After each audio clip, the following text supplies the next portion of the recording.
Chaque matin, au moment de partir en mer, Asdiop partage le même rituel avec son équipage. Tous font partie de l'ethnie Lébou, la communauté traditionnelle de pêcheurs au Sénégal. Je fais des prières pour que la pêche soit bonne.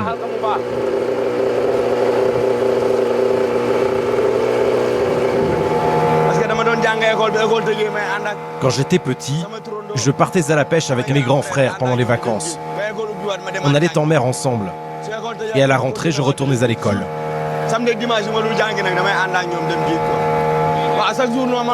Chaque jour, je pars pêcher.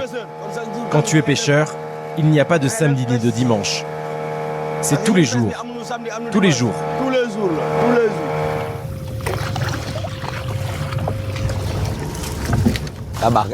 Dépêche-toi de remonter le filet.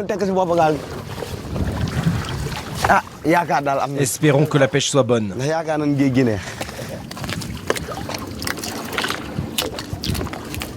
Des sardinelles, des chinchards et quelques rougets sont attrapés. Mais comme d'habitude, la pêche est décevante. En retirant le coût du carburant, chaque pêcheur va gagner l'équivalent de 2 € seulement aujourd'hui. À peine de quoi se payer à manger pour la journée. Dans les années 90, il y avait bien plus de poissons. Tu allais en mer et tu gagnais 150, 200 €. Mais actuellement, rien que pour gagner 15 €, c'est très difficile. Et encore, si tu arrives à gagner 15 €, tu dois les partager avec tout l'équipage. Tu te maries, tu as des enfants, tu es toujours à la charge de tes parents. Mieux vaut mourir que de vivre cette vie-là. J'ai pris ma décision. À la prochaine opportunité de quitter le pays, je pars. Si je vois une pirogue, je m'en vais. Je suis prêt. Je suis prêt.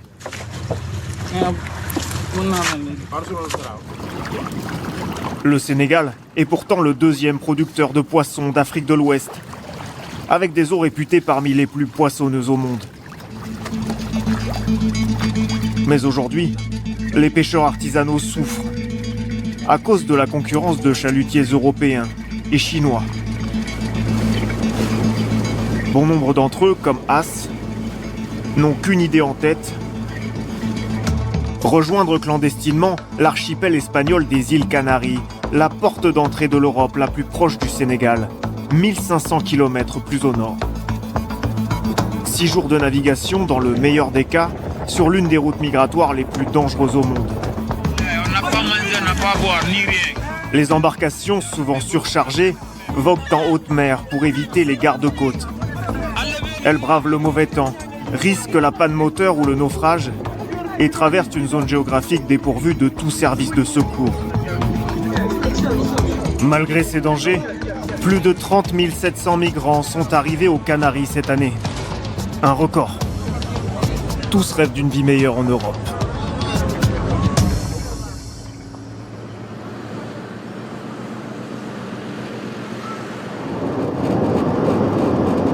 Cet espoir, Mustapha Diouf aussi l'a eu. Cet ancien pêcheur a failli périr en mer en 2006 en tentant la traversée vers l'Espagne. 11 de ses compagnons de pirogue sont morts de soif ou de fatigue. Un traumatisme qui a suscité en lui une prise de conscience. Aujourd'hui, il consacre sa vie à lutter contre ces départs de pêcheurs.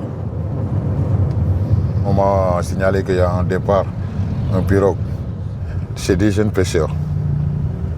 Bon, il y a quelques personnes qui ne font pas la pêche, mais la majeure partie fait la pêche. J'ai voulu que le monde entier connaisse ce qui se passe, que les gens comprennent que les pirogues n'ont pas à s'arrêter. Il est 4 h du matin. Mustapha nous emmène à Tiaroy-sur-Mer, le village de pêcheurs où il est né, pour assister à une scène qui se répète sur les côtes de tout le pays. Sur la plage, des jeunes préparent leurs pirogues, mais ils ne partent pas pour pêcher.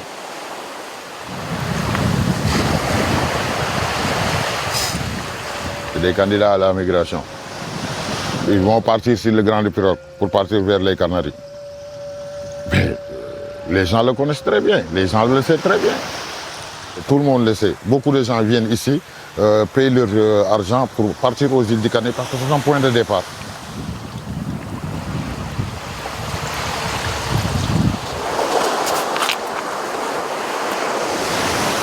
Da ngeen def ça va yéen a ngi si jaww man bu ma sañoon da ngeen di am. comprends nga parce que ngeen jóge fii di dugg ci géej gi man du lu ma gënal yàlla na leen yàlla yóbbu ci jàmm.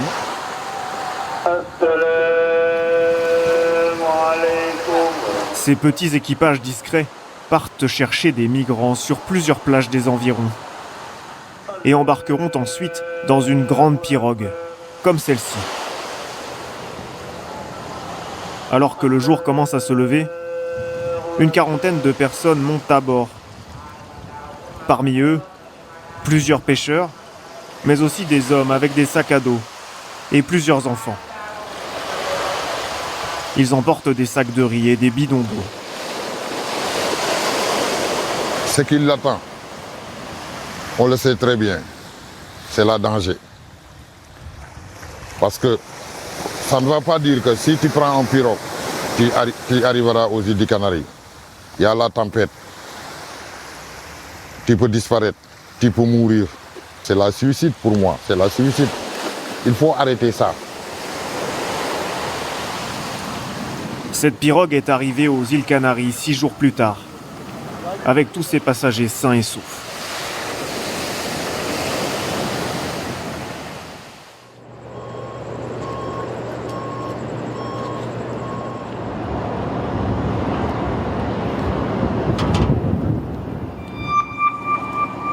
Pourtant, beaucoup n'arrivent pas à destination.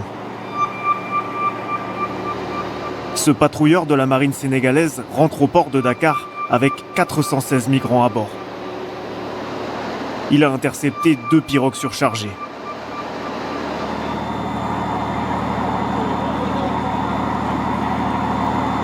Chaque personne a dépensé 500 € en moyenne pour rejoindre l'Europe, en s'endettant parfois. Alors certains préfèrent se cacher le visage pour dissimuler leur échec. L'armée sénégalaise affirme avoir intercepté 5 fois plus de migrants que l'an dernier. C'est vrai que cette année, on a constaté une hausse. Rien que cette semaine, nous avons intercepté 6 pirogues, donc entre lundi et aujourd'hui, et on est à plus de 1000 personnes interpellées, 1099 exactement. Notre rôle en mer, c'est d'essayer d'intercepter ces pirogues, de les amener à quai. Et maintenant, c'est à la police et donc les administrations compétentes qui vont mener l'enquête pour essayer de voir exactement d'où viennent ces pirogues.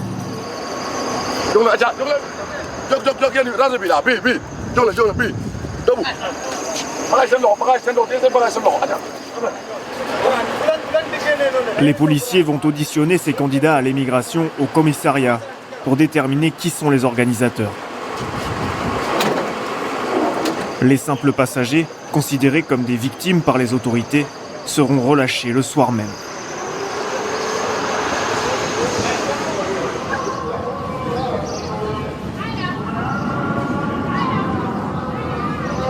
Les passeurs, quant à eux, encourent jusqu'à 10 ans de prison, mais sont attirés par l'appât du gain.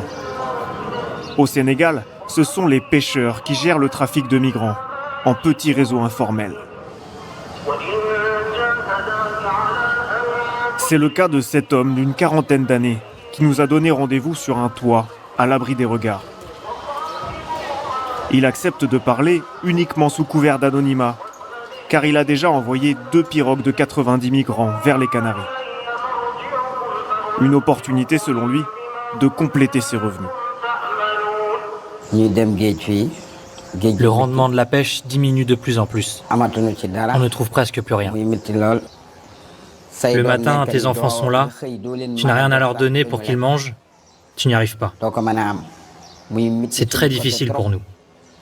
Très très difficile. Ce sont ces difficultés qui nous poussent à prendre ce risque de devenir passeurs. Nous sommes entre 10 et 15 personnes et chacun a un rôle.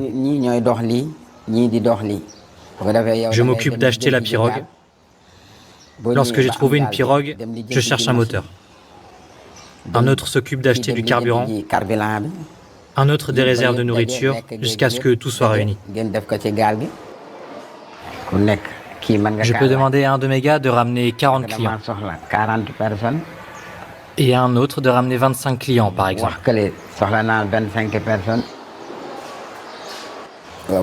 Si tout fonctionne bien, je gagne environ 11 000 euros. J'ai la conscience tranquille parce qu'on est des pêcheurs. On maîtrise la mer, rien ne peut nous inquiéter. Profiter? Non, je ne profite pas de la situation. Ce sont eux. Ce sont les gens qui veulent partir. Ce passeur nie toute responsabilité morale en cas d'accident. Il prétend rendre service et prévoit d'ailleurs d'embarquer avec sa famille sur la prochaine pirogue pour les Canaries.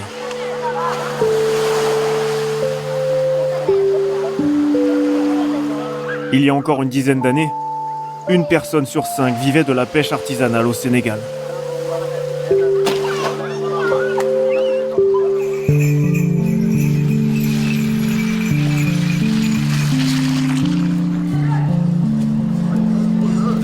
Dans les villages côtiers comme celui d'As et de ses amis, plus de 3/4 des pêcheurs ont vu leurs revenus chuter. Ici, le sujet de discussion principal n'est plus la pêche, mais comment réunir l'argent pour partir. Pour que les jeunes partent, leurs mamans vendent leurs bijoux, leurs objets de valeur. D'autres vont aux prêteurs sur gage pour pouvoir partir. Moi, si mon fils me dit qu'il veut partir, alors je l'encourage. Je veux que tout le monde parte d'ici. Vous voyez ces jeunes, ils sont comme mes enfants. S'ils partent, moi aussi j'en bénéficierai. As a déjà rejoint à 2 reprises les îles Canaries clandestinement, avant de se faire expulser à chaque fois. Malgré ses échecs, il reste déterminé à partir.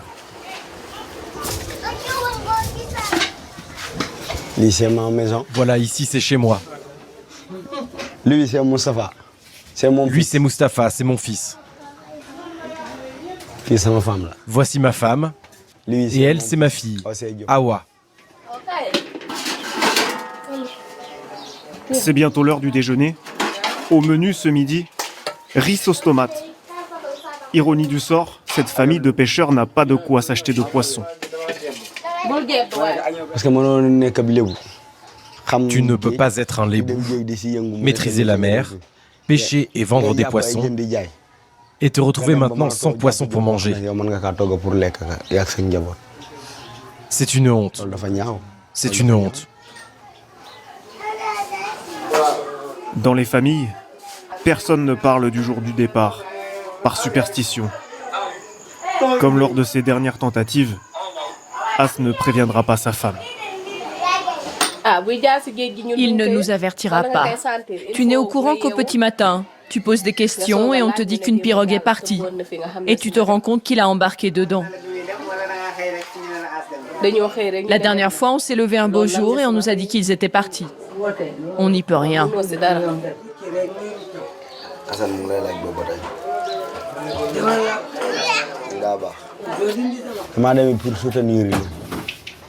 Je pars parce que je veux les aider.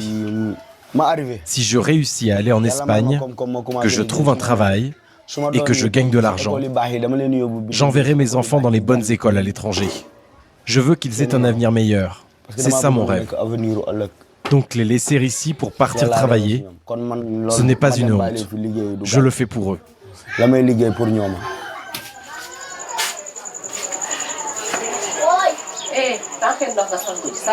Pour payer son passage, As tente de vendre son bien le plus précieux, son filet de pêche.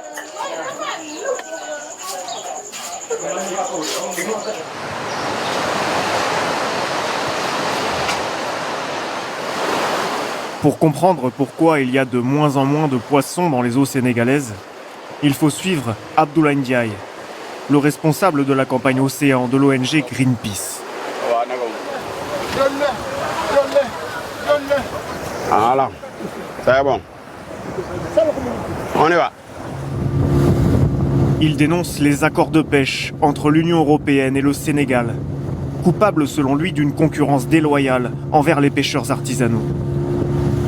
Chaque année, ces bateaux européens peuvent prélever jusqu'à 10 000 tonnes de thon et 1750 tonnes de merlu dans les eaux sénégalaises, en échange d'une contrepartie financière d'environ 3 millions d'euros. Une somme dérisoire payée au gouvernement sénégalais, dont les villages côtiers ne profitent pas. Mamadou, vous voyez ce navire-là? C'est un navire de l'Union européenne. Corona del Mar, vous voyez le drapeau, déjà c'est un bateau français. Et nous, on va essayer d'aller là-bas pour le voir, regarder ce qu'il fait. Ok. Étant quelqu'un de la communauté des pêcheurs, étant issu d'une famille de pêcheurs, mes parents étant des pêcheurs, mes jeunes frères, peut-être mes fils demain, ils seront des pêcheurs. Moi, j'ai un sacerdoce de me dire que je dois protéger cette mer pour les générations futures. Après 1h30 de navigation, il localise ce thonier. La loi sénégalaise interdit à ce type de navire de pêcher à moins de 6 000 nautiques des côtes, soit 10 km, pour préserver la pêche artisanale. Mais cette règle est souvent enfreinte.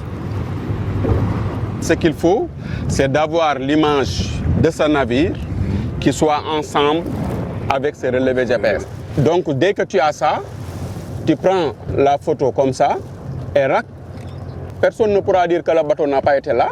Si ce bateau pêchait en dessous des zones des 6 miles, il est en infraction. C'est nous qui devons tout faire pour que ces informations-là puissent arriver aux autorités compétentes.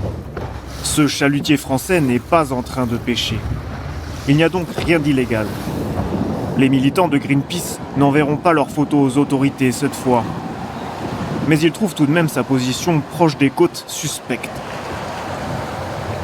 Et voilà. Il y a une formation, il y a une formation. Dès qu'ils voient des pêcheurs s'agiter un peu autour des bateaux, ils ont des craintes. C'est du pillage des Européens, c'est du bradage des Africains. Nos gouvernements bradent les ressources qui sont destinées à leur population. Les Européens viennent piller les ressources sénégalaises pour l'amener pour eux et laisser nos enfants dans une situation d'extrême pauvreté. Ce qui pousse certains de nos fils aujourd'hui à prendre les pirogues et se dire nous allons sortir de ce pays pour aller trouver des choses meilleures ailleurs. Donc ils ne peuvent pas prendre nos poissons et après nous dire non, vous, il faut que vous reteniez vos enfants. Vous ne voulez pas de nos enfants chez vous, mais vous voulez de notre poisson chez vous. Soyons raisonnables. L'autre principale cause de la chute des réserves de poissons, ce sont ces chalutiers chinois. Au retour près du port, Abdoulaye nous montre ces mastodontes de 40 mètres de long, capables de pêcher 30 fois plus qu'une pirogue traditionnelle. Les plus gros peuvent capturer jusqu'à 60 tonnes de poissons en 20 minutes et raclent les fonds marins sans distinction. Pourtant, aucun accord de pêche n'existe entre Dakar et Pékin. Ces navires utilisent des prête-noms locaux pour obtenir des licences de pêche sénégalaises. Un stratagème très répandu.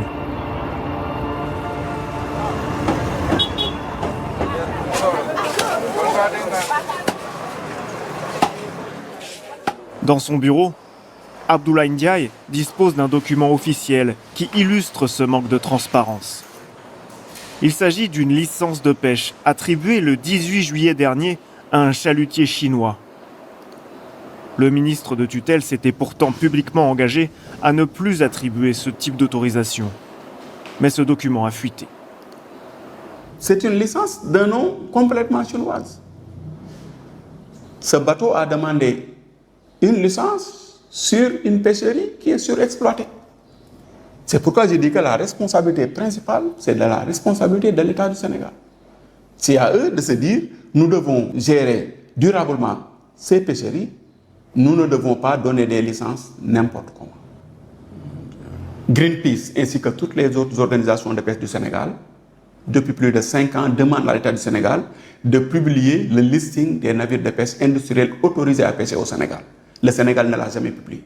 Pourquoi il ne veut pas le publier?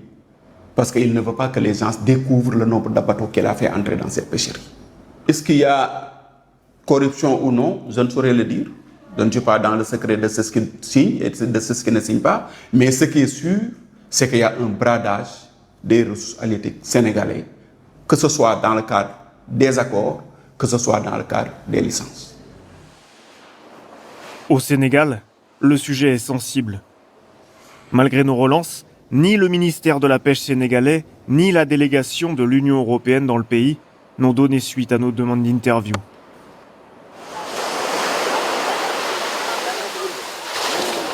Face à cette hypocrisie des autorités, quelques militants se battent pour enrayer la crise migratoire.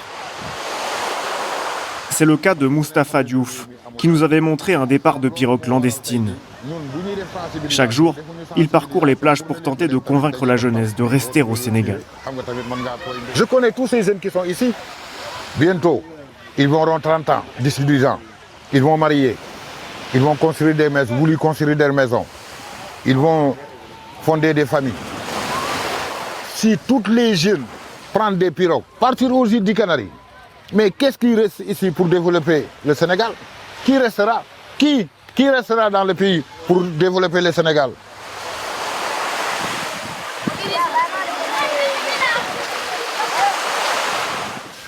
Prenez place.